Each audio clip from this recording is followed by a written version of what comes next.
Hello students, कैसे हो आप सब। उम्मीद करता हूं आप सब अच्छे ही होंगे।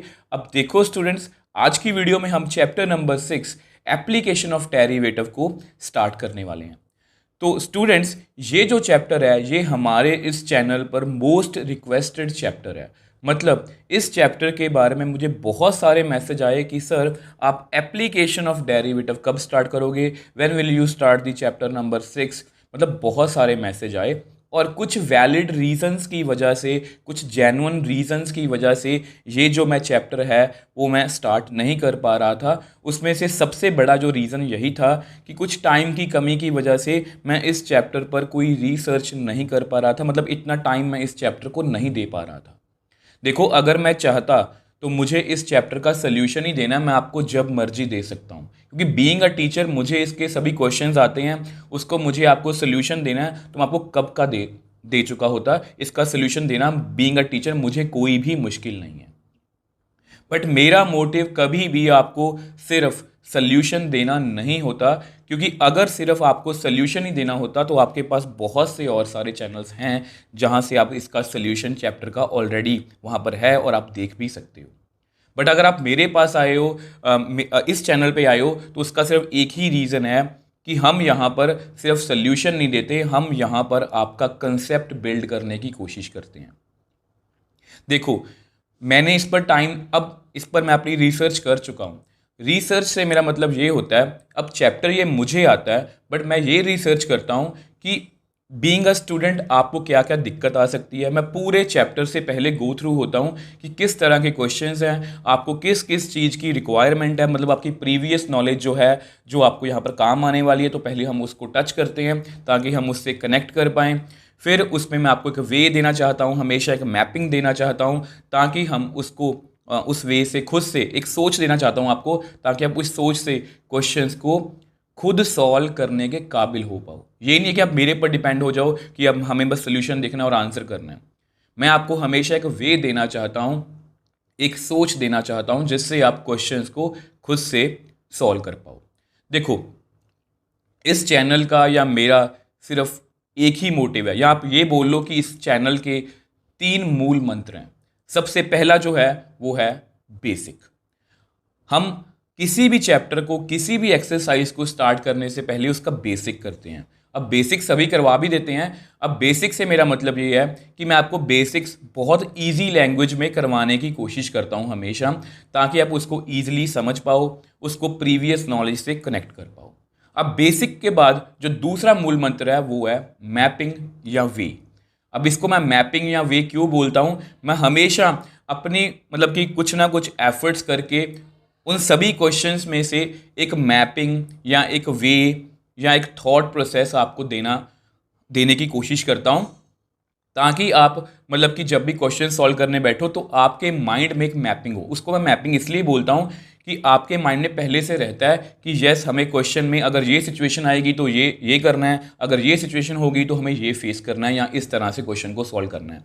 और अगर आप इन दोनों को अच्छे से कर लेते हो, अगर आप इन दोनों को अच्छे से, मतलब कि प्रैक्टिस कर लेते हो मेरे से, बेसिक को और मैपिंग को, उसके बाद तीसरा, do it in your own way. मतलब आप अपने तरीके से किसी भी क्वेश्चन को खुद से सॉल्व कर सकते हो, आप मेरे पे डिपेंडेड नहीं रहोगे। अगर आपने ये 3 मूल मंत्र को अच्छे से फॉलो किया तो बिलीव मी, आपको मैथ्स में कोई भी बीट नहीं कर पाएगा, ये मेरी गारंटी है।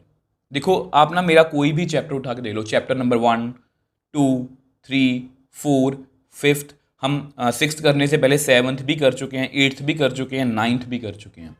मैंने आपको हर एक चैप्टर में एक मैपिंग देने की कोशिश की है। आप इंटीग्रेशन उठा लो, आप एप्लीकेशन ऑफ इंटीग्रेशन उठा लो, आप डिफरेंशियल इक्वेशन उठा लो, चैप्टर नंबर 4 डिटर्मिनेंट उठा लो, मैट्रिक्स उठा लो, रिलेशन फंक्शन, कोई भी चैप्टर उठा लो, हर एक चैप्टर में, हर एक एक्सरसाइज में मैंने आपको एक मैपिंग देने की कोशिश की है, एक थॉट प्रोसेस, एक सोच देने की कोशिश की है, जिस सोच से आप किसी भी क्वेश्चन को खुद से सॉल्व कर सकते हो। और यही मेरा और इस चैनल का मेन मोटिव है। तो एक अच्छे मन से, एक पॉजिटिव मन से आज की वीडियो को शुरू करते हैं। अब देखो, इस चैप्टर का नेम है एप्लीकेशन ऑफ डेरिवेटिव्स। अब इसके नेम से ही आपको क्लियर हो गया होगा कि इसमें हम क्या करने वाले हैं। तो बेसिकली हम डेरिवेटिव्स को और कहाँ कहाँ पर यूज़ कर सकते हैं ये हम इस चैप्टर में पढ़ने वाले हैं। और यानी कि ये जो चैप्टर है ये आपके प्रीवियस चैप्टर नंबर 5 डेरिवेटिव से डायरेक्टली कनेक्टेड है, मतलब कंटिन्यूटी एंड डिफरेंशिएबिलिटी से ये डायरेक्टली कनेक्टेड है। और आपको याद होगा अगर आपने डेरिवेटिव्स मेरे से पढ़ा है तो डेरिवेटिव से मैंने आपको बताया था ये golden rule, power function theta मतलब एंगल 1/1। इस मतलब कि रूल की हेल्प से हमने, ये जो रूल है ये कंप्लीटली मेरी तरफ से है, इसको मैंने मतलब इसकी हेल्प से मैंने हर एक डेरिवेटिव के क्वेश्चन को सॉल्व किया था। तो अगर आपको डेरिवेटिव्स की अच्छे से नॉलेज है तो आप इस चैप्टर को ईजिली समझ भी पाओगे और सॉल्व भी कर पाओगे। और अगर आप डेरिवेटिव्स आपने अभी तक नहीं किया तो मेरी आपसे यही रिक्वेस्ट है कि प्लीज़ पहले आप डेरिवेटिव चैप्टर जो है वो करके आओ, अदरवाइज इस चैप्टर को करने का कोई भी मतलब नहीं रहता। इस पूरे चैप्टर की प्लेलिस्ट आपको नीचे डिस्क्रिप्शन बॉक्स में मिल जाएगी। अब देखो, अब मैं इस चैप्टर के बारे में आपको पहले ही बता दूं कि ये जो चैप्टर है ये एग्ज़ाम पॉइंट ऑफ व्यू से बहुत ही इंपॉर्टेंट है। इसमें से आपको 8 to 10 मार्क्स का पेपर एग्ज़ाम्स में पूछा जा सकता है, डिपेंडिंग अपॉन आपके बोर्ड में किस तरह से सिलेबस की डिस्ट्रीब्यूशन है। बट ये चैप्टर किसी भी बोर्ड के लिए एग्ज़ाम पॉइंट ऑफ व्यू से बहुत इंपॉर्टेंट है।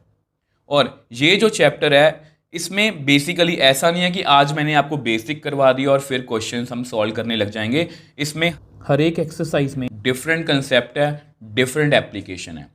तो ये चैप्टर थोड़ा सा आपको मुश्किल लग सकता है, बट अगर आप मेरे साथ हो, बिलीव मी, ये चैप्टर मैं आपको मुश्किल नहीं लगने दूंगा। मैं हर एक एक्सरसाइज में आपको कोई ना कोई मैपिंग या कोई ना कोई वे देने की कोशिश करूंगा जिससे आप क्वेश्चंस को ईजिली खुद से ही सॉल्व कर पाओगे। अब इस चैप्टर में मेनली जो हमें करना है, अब बेसिकली इस चैप्टर के अंदर हम ये 5 टॉपिक पढ़ने वाले हैं, ठीक है।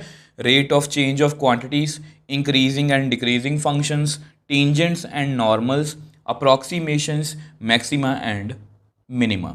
अब ये सभी टॉपिक एक्सरसाइज वाइज ही हैं। ये 6.1 है, ये 6.2 है, 6.3, 6.4, 6.5 और लास्ट में आप सबकी फेवरेट एक्सरसाइज मिसलेनियस एक्सरसाइज।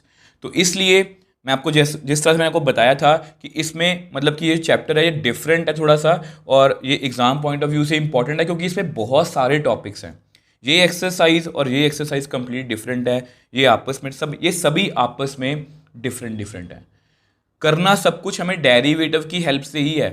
अब सुनने में शायद आपको थोड़ा सा इजी लग रहा होगा कि डेरिवेटिव का हमें यूज़ दिखना है, बट इतना भी इजी नहीं है।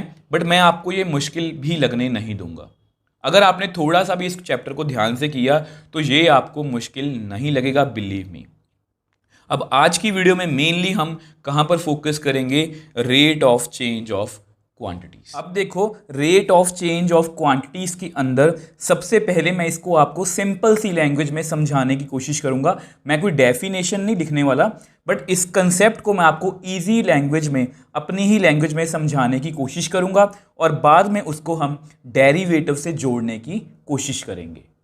अब देखो, ये आपकी rate of change of quantities को मैंने सिंपल लैंग्वेज में लिखने की कोशिश की है। Rate at which one quantity से एम, ये जस्ट मैंने इसका नेम रख लिया आपको समझाने के लिए, is changing with respect to another quantity से N. Quantities can be area, volume, perimeter, radius etcetera. मतलब आपकी बुक में जो क्वांटिटीज़ हैं वो मैंने जस्ट आपको समझाने के लिए बताया है। वो एरिया भी हो सकता है, वॉल्यूम, पेरीमीटर, रेडियस कुछ भी हो सकता है डिपेंडिंग अपॉन द क्वेश्चन, ठीक है। अब इसका मतलब क्या है, देखो एक क्वांटिटी है कोई भी, मान लो कोई भी क्वांटिटी है, वो n के चेंज होने से m में चेंज हो रहा है। अब ये चेंज जो है ये किसी भी तरह से हो सकता है। देखो मैंने n में कोई भी चेंज किया, मान लो उसको घटाया या बढ़ाया, हो सकता है कि m बढ़ जाए, हो सकता है m घट जाए। तो इस ये चेंज किस तरह से हो रहा है उसको हम क्या बोलते हैं, रेट। किस रेट से वो चेंज हो रहा है। जैसे मान लो मैं आपको समझाने की कोशिश करता हूँ, m को मान लो मैंने 2 टाइम्स कर दिया, सॉरी ऐसा करो, यहाँ पर n है नीचे, ये n है, ये m है। मान लो मैंने n को 2 टाइम्स कर दिया और m जो है वो 4 टाइम्स हो रहा है, तो ये हमारी रेट है कि n को डबल करने से m जो है वो 4 टाइम्स हो रहा है। ये हमारी एक रेट है, ठीक है। अब ये रेट तो हमने समझ लिया कि रेट का मतलब क्या होता है। अब इसको हम डेरिवेटिव से कैसे जोड़ेंगे, अब हम वो देखते हैं। अब देखो, अगर हम रेट ऑफ चेंज को डेरिवेटिव से जोड़ना चाहते हैं तो कैसे जोड़ेंगे। आप सभी ना इस वर्ड से फैमिलियर हो गए, D Y by D X. आप सभी को इसके बारे में अच्छे से पता है कि D Y by D X, क्योंकि हमने मोस्टली चैप्टर नंबर 5 में ऐसा ही कुछ किया है। अब इसका अगर मैं मतलब पूछूं, जिन्होंने डेरिवेटिव मेरे से पढ़ा है, तो इसका मतलब तो डेरिवेटिव है differentiate Y with respect to X. तो अगर इसका मैं रियल में मीनिंग आपको समझाने की कोशिश करूं, या मैंने आपको बताया भी था डेरिवेटिव में, इसका मतलब होता है कि y is changing with respect to x। आपको पता है इसका मतलब यही होता है कि y जो है वो चेंज कर रहा है विद रिस्पेक्ट टू x। मतलब y जो है वो x पे डिपेंड कर रहा है। और यहां पर आपको पता होगा हम ऐसे बोलते हैं कि y is dependent variable and x is independent variable. क्योंकि y जो है वो चेंज करेगा सिर्फ x के साथ। ठीक है, इसका मतलब यही है कि x के घटने या बढ़ने से y में कुछ चेंज हो रहा है। वो घट भी सकता है, बढ़ भी सकता है, कुछ भी हो सकता है। तो x इंडिपेंडेंट है, y उस पर डिपेंड कर रहा है, तो वो डिपेंडेंट हो गया। अब सेम वे से अगर इसी चीज़ को मैं मतलब कि रेट ऑफ चेंज या डेरिवेटिव से जोड़ना चाहूँ, तो मैं रेट ऑफ चेंज को कैसे लिखूंगा। यहाँ पर वन क्वांटिटी से m चेंज हो रही है विद रिस्पेक्ट टू n, तो इसको मैं ऐसे लिख सकता हूँ dm बाई dn। अब इसका भी dm बाई dn का मतलब क्या होगा, m is changing with respect to n। ठीक है, m चेंज हो रहा है विद रिस्पेक्ट टू n। और यहां पर भी मैंने वही लिखा है कि the rate at which one quantity is changing with respect to another quantity. तो ये मैंने मतलब कि ये मान लो कि ये मैंने इंग्लिश में लिखा था, अब उसको मैंने डेरिवेटिव से आपको जोड़ के दिखा दिया। यानी कि जब भी हम डिफरेंशिएट करेंगे तो हमें रेट मिलेगी कि m जो है वो n के साथ किस रेट के साथ चेंज हो रहा है। तो इस तरह से rate of change of quantities को हम डेरिवेटिव से जोड़ सकते हैं। अब नेक्स्ट जो पेज पे मैं बताऊंगा कि ये रेट ऑफ चेंज है, ये दो तरह से काम करती है। ठीक है, वैसे तो और भी बहुत सारे वे हैं, ये सब कुछ आपको बुक में नहीं मिलेगा। मैंने आपको पहले बताया था कि मैंने इस पर रिसर्च की है और मैं सब वो पॉइंट कवर करना चाहता हूं जो आपको क्वेश्चंस में हेल्प करेंगे। मैं सिर्फ बुक को फॉलो नहीं कर रहा, मैं क्वेश्चंस को भी फॉलो कर रहा हूं कि क्वेश्चंस में आपको क्या क्या दिक्कत या प्रॉब्लम्स आएंगी वो पहले ही हम कवर कर लेंगे। तो इसको नेक्स्ट पेज पे हम डिस्कस कर लेते हैं। अब देखो, लास्ट पेज पे हमने इतना किया था कि dm बाई dn का मतलब क्या है, m is changing with respect to n। ठीक है, ये रेट है। अब मैंने आपको बताया कि रेट दो तरह से हो सकती है, as n increases m is also increases. ठीक है, मतलब n के इंक्रीज करने से m भी इंक्रीज कर रहा है और n के इंक्रीज करने से m डिक्रीज कर रहा है।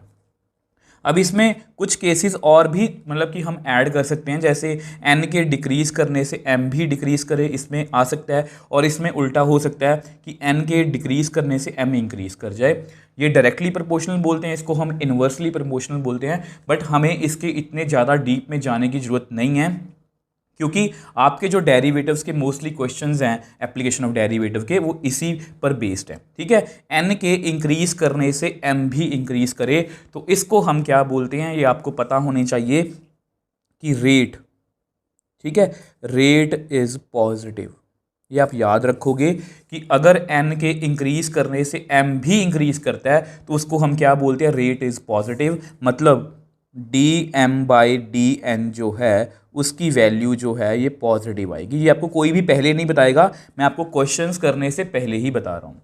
अब सेम वे से अगर n के इंक्रीज करने से m डिक्रीज कर जाए तो इसको हम बोलते हैं कि रेट इज नेगेटिव। उल्टा हो रहा है, तो यहाँ पर dm बाई dn की जो वैल्यू है वो कितनी आएगी, नेगेटिव। अब देखो, ये हमारी rate of change of quantities को मैंने आपको समझाने की कोशिश की है अपनी लैंग्वेज में। ये जस्ट मैंने आपको अपनी लैंग्वेज में समझाने की कोशिश की है कि rate of change of quantities क्या होता है, dm बाई dn। मतलब कोई भी क्वांटिटी एक चेंज हो रही है with respect to another quantity. अब ये दो तरह की होती है। अगर एन के मगर जो इंडिपेंडेंट वेरिएबल है वो इंक्रीज करे और ऊपर वाला जो डिपेंडेंट वेरिएबल है वो भी इंक्रीज करे तो पॉजिटिव, और अगर उल्टा हो कि नीचे वाला जो इंडिपेंडेंट वेरिएबल है उसके इंक्रीज करने से ये जो एम डिपेंडेंट वेरिएबल डिक्रीज करेगा तो इसकी वैल्यू नेगेटिव आ सकती है। अब ये मैंने आपको मतलब कि एक बार अपनी तरफ से समझाने की कोशिश की है। अब इसको हम एग्जाम्पल की हेल्प से और भी अच्छे से समझने की कोशिश करेंगे ताकि ये जो कंसेप्ट है वो हमारा अच्छे से बिल्ड हो पाए। अब देखो, rate of change of quantities के बारे में मैंने आपको जो भी बताया वो वर्बली बताया। अब यहाँ पर मैं आपको एग्जाम्पल की हेल्प से ये बताने की कोशिश करूँगा कि इसको हम क्वेश्चंस में कैसे यूज़ करेंगे और इससे आपको इस टॉपिक की और भी अच्छे से नॉलेज होगी। अब देखो, यहाँ पर हमारे पास दो केसेस हैं, ठीक है। अब यहाँ पर पूछा गया find rate of change of area of circle with respect to radius when radius 9 centimetre. अब ये बहुत इंपॉर्टेंट है। Find rate of change of area of circle with respect to time when rate of change of radius with respect to time is 2 centimetre per second when radius is equal to 9 centimetre. अब देखो, कोई भी question आए, सबसे पहले देखो मैं आपको रेट ऑफ चेंज का थोड़ा सा बताना चाहता हूँ। देखो, मान लो ये कोई सर्कल है, ठीक है। अब इसकी रेडियस मान लो 2 है। अब यहाँ पर कोई सर्कल है, अब मान लो इसकी रेडियस है 5 सेंटीमीटर। अब क्लियरली इसकी रेडियस 2 है, इसकी 5 है। अब ये भी हमें क्लियर है कि इसका एरिया कम है, इसका ज़्यादा है, ये ज़्यादा एरिया कवर कर रहा है। तो मतलब रेडियस के बढ़ने से हमारा एरिया भी चेंज हो रहा है, मतलब इंक्रीज कर रहा है। तो यहाँ पर एक पॉजिटिव रेट की बात की गई है, तो वही हमें यहाँ पर पूछा गया है। तो यहाँ पर हमारा जो रेडियस है वो क्या है, इंडिपेंडेंट वेरिएबल, और एरिया क्या है, डिपेंडेंट वेरिएबल। तो हमें अपने क्वेश्चन में सबसे पहले इसी को पहचानना है, ठीक है। तो सबसे पहले आप ये लिखोगे कि हमें क्या फाइंड करना है। अब यहाँ पर हमें बेसिकली क्या फाइंड करना है, dA/dr। तो इसको हमें फाइंड आउट करना है। ये जस्ट मैं आपको समझाने के लिए सब कुछ लिख रहा हूँ ताकि आप क्वेश्चन को या कंसेप्ट को अच्छे से समझ पाओ। तो हमें ये फाइंड करना, अब आपको पता है area of circle, area of circle, ठीक है। तो मतलब ए, वो आपको सभी को पता है कितना है, πr²। अब एक लाइन लिखेंगे, differentiate both sides with respect to dependent variable. Independent variable कौन है, आर। तो मैं with respect to R derivative करूंगा। तो मुझे डेरिवेटिव करना है ए का, मुझे डेरिवेटिव करना है πr² का। और अगर आपने डेरिवेटिव मेरे से पढ़ा, आपको पता है कांस्टेंट है, इसको हम बाहर लिख लेंगे। मुझे जस्ट डेरिवेटिव करना है r⁻² का, ठीक है। यहाँ पर कितना आएगा, dA/dr। अब आप सभी को पता है पावर फंक्शन एंगल, ठीक है। सबसे पहले पावर का पावर आगे आएगी, एक पावर कम होगी, then derivative of function, function कौन है, r। अब r का derivative with respect to r कितना होगा, 1, ठीक है। तो यहाँ से मेरे पास dA/dr मतलब rate of change of area with respect to radius कितनी आ गई, 2πr। अब इसके बाद हमें ये सीखना है कि इसका मतलब क्या है, when radius is equal to 9 centimetre. अब आपको पता है कि रेट ऑफ चेंज मतलब एरिया रेडियस के साथ चेंज हो रहा है, वो लगातार चेंज हो रहा है। तो हमें किसी पर्टिकुलर पॉइंट पर अगर वैल्यू निकालनी हो तो हम कैसे निकालेंगे, इसको हम ऐसे लिखेंगे dA/dr, r is equal to 9। तो यहाँ पर हम r की जगह पर क्या फिल करेंगे, 9। तो मेरे पास कितना आएगा, 18π सेंटीमीटर स्क्वायर। एरिया हमेशा स्क्वायर में होता है, किसके हिसाब से चेंज हो रहा है, रेडियस के हिसाब से। मतलब 1 सेंटीमीटर रेडियस बढ़ने से हमारा जो एरिया है वो इतनी रेट के साथ चेंज हो सकता है। तो हमने यहाँ पर dA/dr जो है वो निकाल लिया, ठीक है। अब अगर आप एनसीईआरटी में देखोगे तो उन्होंने इसके बाद पैरामीट्रिक इक्वेशंस जो हमने डेरिवेटिव में पढ़ी थी कि x भी इन टर्म्स ऑफ कोई पैरामीटर है, y भी इन टर्म्स ऑफ कोई अनदर पैरामीटर है। आपको याद होगा हम कुछ ऐसा करते थे वहाँ पर कि dx/dt निकाल लिया, dy/dt निकाल लिया, दोनों को डिवाइड करेंगे तो हमारे पास dy/dx की वैल्यू आ जाती है। अब मैं देखो यहाँ पर यूज़ एक्चुअल में वही होना है, बट अगर आपने डेरिवेटिव मेरे से पढ़ा है तो आपको उस कंसेप्ट को यूज़ करने की ज़रूरत ही नहीं है। देखो, अब मैंने आपको बताया कि एरिया जो है, यहाँ पर मैंने आपको बताया एरिया जो है वो रेडियस के हिसाब से चेंज कर रहा है, तो मैंने D A by D R निकाल लिया। अब ये भी तो हो सकता है ना कि रेडियस भी किसी और हिसाब से चेंज हो, जैसे यहाँ पर लिखा गया है find rate of change of area. तो सबसे पहले हम यही लिखेंगे कि हमें क्या फाइंड करना है, D A by D T. तो ये हमें फाइंड करना है कि एरिया जो है विद रिस्पेक्ट टू टाइम कैसे चेंज करेगा। अब हमें ये फाइंड करना है और गिवन क्या है वो भी लिख लो। जो यहाँ पर हमें क्या गिवन है, rate of change of radius, radius भी चेंज हो रही है विद रिस्पेक्ट टू टाइम। तो टाइम यहाँ पर हमारा क्या है, इंडिपेंडेंट वेरिएबल, और आर क्या है उसका डिपेंडेंट वेरिएबल। और आर जो है वो टाइम पे डिपेंड कर रहा है, वो चेंज हो रहा है 2 सेंटीमीटर पर सेकेंड के हिसाब से। तो ये हमें गिवन है। तो कोई भी क्वेश्चन आएगा आपने सबसे पहले मतलब कि डिपेंडेंट इंडिपेंडेंट वेरिएबल पहचान के यही कुछ लिखना है। अब उसके बाद आपको फिर से पता है एरिया ऑफ सर्कल। अब देखना हमारे क्वेश्चन में कितनी सिमिलैरिटी आएगी। मतलब जो अगर आप बुक में देखोगे तो वो बोल रहे हैं कि पैरामीट्रिक यूज़ करो, ये यूज़ करो, हमें कुछ ज़रूरत एक्स्ट्रा यूज़ करने की ज़रूरत नहीं है। तो यहाँ पर आप लिख दो differentiate both sides with respect to, हमें with respect to T find करना है ना, तो विद रिस्पेक्ट टू टी। ठीक है, तो अब हमें डेरिवेटिव करना है ए का, हमें डेरिवेटिव करना है पाई आर स्क्वायर का। हमने यहाँ पर भी यही किया था। अब आपको पता है पाई कांस्टेंट, उसको बाहर निकाल दो, मुझे डेरिवेटिव करना है आर स्क्वायर का। तो which implies D A by D T is equal to pi. ठीक है, अब आर स्क्वायर, अब 2 पहले पावर आगे आएगी, एक पावर कम होगी, then derivative of function, function कौन है आर। मैंने यहाँ पर भी यही बोला था। ठीक है, यहाँ पर D R by D R 1 हो गया। अब यहाँ पर ध्यान से देखो 2 पाई आर, और ये क्या है, ये देखो ध्यान से, ये क्या है D R by D T, और इसकी रेट हमें गिवन है कितनी 2। तो which implies D A by D T, कितना आंसर आ गया हमारा 4 पाई आर। अब यहाँ पर फिर से अगर मुझे D A by D T किसी खास पॉइंट पे निकालनी हो, जब रेडियस कितनी है 9, तो कितना आएगा 4 पाई, यहाँ पर मैं 9 फिल करूँगा, तो मेरे पास कितना आंसर आया 36 पाई सेंटीमीटर स्क्वायर पर सेकेंड। तो यहाँ पर सेकेंड के हिसाब से मतलब चेंज होगा, तो मैंने ये वाले यूनिट्स जो हैं वो लगा दिए। अब देखो दोनों में एरिया चेंज हो रहा है, यहाँ पर विद रिस्पेक्ट टू आर, यहाँ पर विद रिस्पेक्ट टू टी। अब आप मेरे को बताओ मैंने पैरामीट्रिक इक्वेशन कहाँ पर यूज़ किया। तो इसलिए मैं बोलता हूँ कि अगर आप मेरे वे से करोगे तो आपको कोई भी दिक्कत नहीं आएगी। तो यहाँ पर हमने ये सीख लिया कि क्वेश्चन इस तरह से 2 तरीके से पूछे जा सकते हैं। विद रिस्पेक्ट टू रेडियस भी आ सकता है, विद रिस्पेक्ट टू टाइम भी आ सकता है, वो डिपेंडिंग अपॉन क्वेश्चन, हम उसके अकॉर्डिंग अपने क्वेश्चन को मोल्ड कर लेंगे। देखो अगर आपको डेरिवेटिव अच्छे से पता है ना, तो मैंने आपको बस यही रूल दिया, पावर फंक्शन एंगल। यहाँ पर भी वही लगाया D R by D R, D R by D T. यहाँ पर वो कट हो गया 1 हो गया, यहाँ पर D R by D T की मैंने वैल्यू फिल कर दी, मैंने कुछ भी एक्स्ट्रा नहीं किया। अगर आपको ये अच्छे से क्लियर है तो आपको यहाँ पर भी कोई प्रॉब्लम नहीं आएगी। अगर आपने इसको अच्छे से समझ लिया ना, और इसके बाद मैं आपको कुछ फॉर्मूलास बताऊंगा जो आपको यहाँ पर एक्सरसाइज 6.1 में काम आएंगे, और लास्ट में आपको मैपिंग दूंगा। उसके बाद हमें इस एक्सरसाइज के किसी भी क्वेश्चन में कोई प्रॉब्लम नहीं आएगी। अब देखो ये सारे वो फॉर्मूलास हैं जो आपको इस चैप्टर में हेल्प कर सकते हैं। अब मैं नहीं ऐसा चाहता, देखो मैंने यहाँ पर क्यों लिखे हैं, ताकि आपको सारा जो मटेरियल है वो एक ही जगह पर मिल पाए।